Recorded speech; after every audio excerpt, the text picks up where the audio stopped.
Hi everybody, Gothic Sugar here. I was trying to tell a story of what happened, and I gotta get back to that. And I don't want to edit these vlogs because there's not really a way for me to do that because I'm recording on a mobile device. But here we go. Okay, so it's also the reason my hair is gonna look really rough in these vlogs. I can't do my hair because I can't really touch my head. This thing on my head, I can literally fit my arm through because I have it so loose, but it still hurts a little bit. It's also why I'm not wearing my glasses. But, what was I going to say? Oh, what happened? Okay.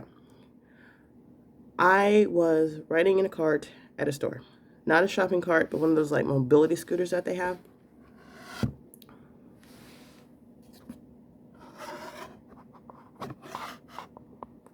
Stay there. Okay, but mobility scooter that they have because anemia plus mask, not walking around 3 or 4 stores. Not gonna happen. So I was in the cart going on the tea aisle at this particular store, which I will not name because I don't want them, you know, if you want to find out, you can go on Twitter because I've already talked about it on Twitter. That's how I got in contact with the store in the first place. I'll tell you why. Okay. So basically, I'm on the tea aisle. They've got obstructions in the aisle, which I mentioned on Twitter in the messages that I sent. I took screenshots of everything because you never know. And so screenshots, okay. So I'm on the aisle and I'm going down and I'm trying to turn out of the aisle. And to clear the aisle, you know, I guess maybe because of the obstruction I turned short. I have no idea.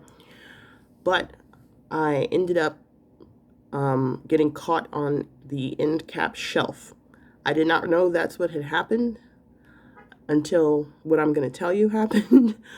But I got caught on the shelf and proceeded to be bonked right on the top of my head, right in this area, which still hurts to this day. This happened in August, okay? I wrote it down in my planner. It was August 12th.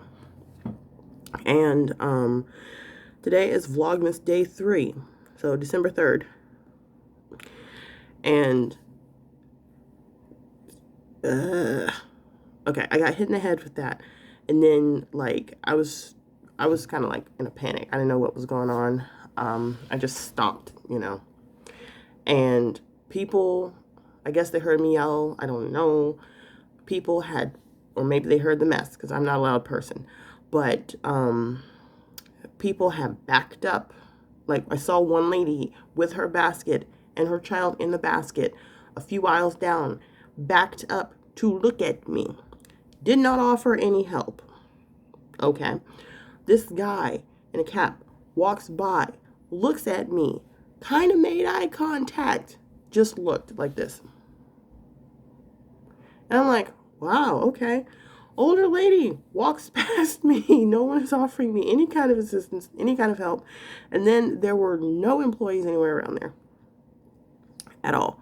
So I'm just sitting here like, cue panic attack, you know. My tongue starts going numb almost, I don't like within seconds of that. And I can't move the cart. I don't know what's going on, why it's not moving. Found out that the cart was stuck on the shelf. The entire bottom of the shelf had come out of the wall, the end cap thing, and there was like macaroni and cheese all over the place, like the, you know, the little craft boxes. The heavier ones, I think, were actually on the top shelf. I don't know, don't quote me on that. But I took my phone out after like trying to calm myself down. Took my phone out and I was getting ready to call my family because they were on another aisle. I think they were looking at candy or whatever. And just as I thought to do that and have my phone and sitting there in a daze, they come around the aisle. I was so happy about that. I was like, thank you. And so they came over to kind of help. Now, my mom had said after the fact, we should have taken pictures, and we should have. And none of us thought about that because I'm just going to put this out there because some people first instinct when a mess is made in a store, and they were part of that reasoning that the mess was made. I'm not saying it's my fault. I'm not saying it's anybody's fault. You know what I'm trying to say. So when the mess happens, their first instinct is to clean it up. Certain people. So, because of stereotypes and things like that. So that's what happened. I couldn't really do anything at that point, and they were trying to make sure that I was okay. Somehow, my sister manages to get this cart unstuck because it was literally like this on the shelf, like the little thing was like that. And so they do that, and they go right back to shopping. And I'm just like, I felt really weird. Like my eyes were bothering me. They still are. All kinds of stuff was going on. And so I was not in any position or condition to be wanting to go shopping or anything like that. So I kind of just like followed them in my cart. I feel like we might have passed an employee at that point. I'm not sure. Oh, gosh. There was a lot of stuff going through my head at that time. And also, I felt like I was going to cry. Not necessarily from pain or embarrassment, but that's how I felt at that moment. And my eyes felt really weird. So, what ended up happening was I put all my stuff back, and I just left the store because I needed to go and sit down and like just breathe or whatever. So I did that. Still no one to talk to. Like at the cash register, I just was not trying to talk to anyone. I could not talk to anybody. So I did that, and then they go to another store, and I was still feeling really weird. And I said something to my mom, and she's like, "What's wrong with you?" So like that really pushed it over the edge. So I just went back to the car, sat down, and I cried. And that was when I got on Twitter and I posted. Now, some people might be like, "Well, why didn't you go file an incident report?" I just told you why. I told them why. Like, I think I told them that. And so I sat there, I tweeted like the same day. I said everything that happened. Most of what happened on the tweet, because I mean, it's Twitter, you can only say so much. And then they got back to me, and I let them know what happened. So I'm calling that my incident report, and there was a camera facing me when that happened. I don't know if the camera, the little dome thing, I don't know if it was like facing my direction, but I should be on tape somewhere if it was. Like, honestly. And so that happened. They got back to me. I waited a couple of days to see if anything would go away. My eyes kind of stopped bothering me within a couple of days, but then it came back. I wasn't expecting that. And so that's what happened. And then they was like, "Do you want to file a claim?" And I'm like, "I guess so." I asked them how that worked and everything. So that's what's going on right now. And I am being given the runaround like you would not believe. They say that they do not help pay any kind of medical unless they find themselves to be liable for it, which is like saying the government is not going to... What is that? Hold on. Okay, sorry about that. But I was saying it's like the government saying that they don't want anyone to hold them accountable unless they decide that they are responsible for the things that they've done. And I'm just like, okay. But yeah, that's what happened, and that's what's happening. And I've emailed and called several people. And so I'm still waiting to hear back. Hopefully that'll happen. I don't know. Like, the people seemed nice enough, some of them, but then it's constantly passing me on to the next person, passing me on to the next person. I've had 2 case handlers, 1 liaison, and then somebody on Twitter. And then I was just like, okay, well, and I'm not giving up on this because I have been suffering, and I'm like, y'all, come on, I just need a little bit of help here. But yeah, so some people will be like, well, why do you need them to pay for your medical? Because I, unfortunately, am unemployed. I have been for a while now, And then as a freelance artist, I have not made any sales for quite a while. Yeah, the last job I had was last year working online for a transcription company. And the way they did their thing, I was lucky if I made enough to buy toiletries each week. And it was really frustrating. So I've been looking for other jobs. But right now, everything that I'm looking at, it's like, you have to rest. You have to rest. Rest. Don't go back to your normal activities. Rest. And I understand why, because I can't look at a screen for a few hours without stuff happening in here, like feeling like everything's just shutting down or my eyes starting to hurt. So I get that. But it's like, I need income, you know.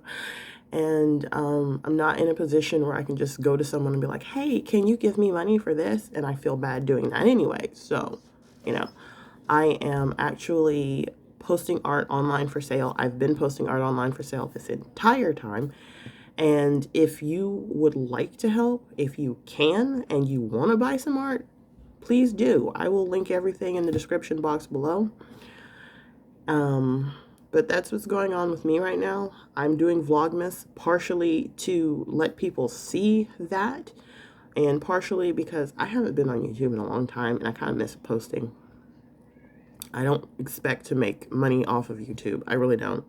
At one point I was posting every single day on my art channel, and I only had 27 subscribers, but I mean, you know, it was nice having subscribers, so that doesn't bother me. I'm not looking at that. I'm looking at, can I cover my medical right now? That is what I'm looking at. I have looked for places that offer financial assistance. I've been trying to find places. It's hard when you're doing it by yourself, and you can only do stuff for so long before you get tired. But I had found 2 places. One of them is like Brain Injury Association of Georgia. Contacted them. Hold on a second. I wrote it all down.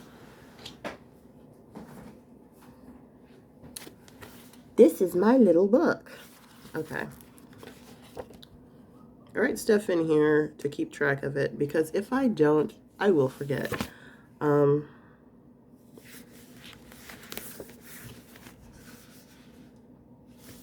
Need color in my life. All right, so I spoke to a clinic that, oh gosh, hold on a second.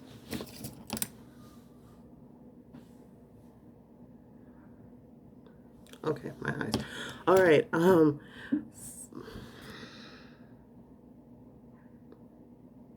we'll say 4,500 is what they say, and they want a $500 deposit right then and there when you walk in the door, and then the rest is due on your second visit. I can't afford that. I've got 16 cents in my bank account.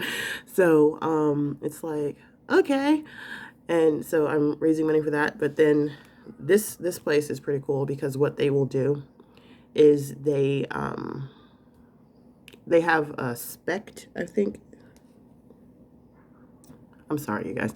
They have SPECT imaging, and what that is it's kind of like MRIs where you have to have the dye and everything. So they inject the dye, which is kind of cool to me. The concept of it is cool. Now, the passing of the blood-brain barrier, I was kind of like, what? But what they do is they do that, and then they put you in the machine, and they will see like what all is going on in each area of the brain, which is kind of cool to me. And so, like, if you've got depression, they can see that. If you've got PTSD, they can see that.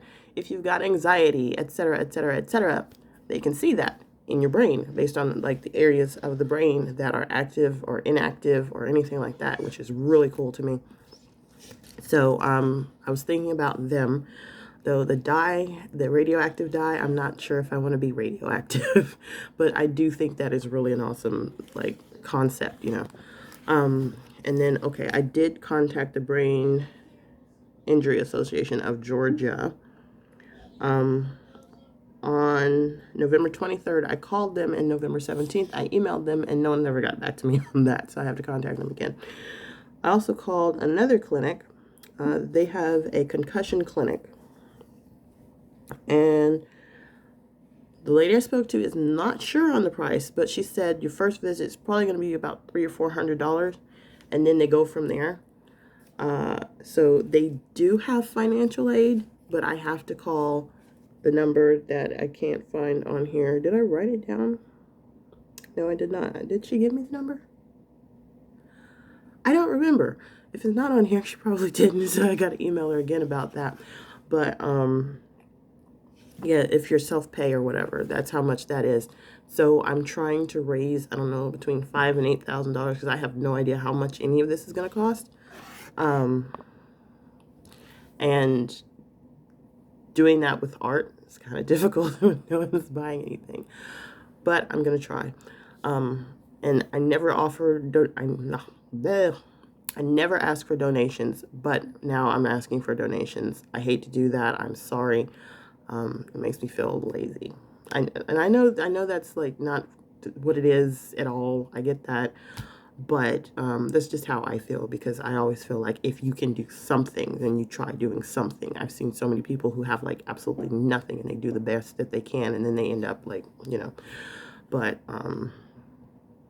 that's just how I feel about myself. I don't look at other people that way, which is weird. So I should probably be nicer to myself. I don't know. But yeah. So I'm probably going to go with the other place, the one I just told you about, because it's a lot less expensive. They do have a concussion clinic. They do have a program that they will help with. And so I called them, left a message, and they got right back to me, which was nice. So yeah, I'm looking at them.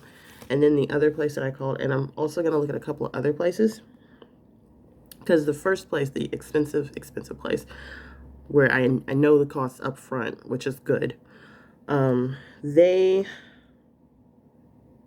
have like everything in there, includes a program and everything, so that's good.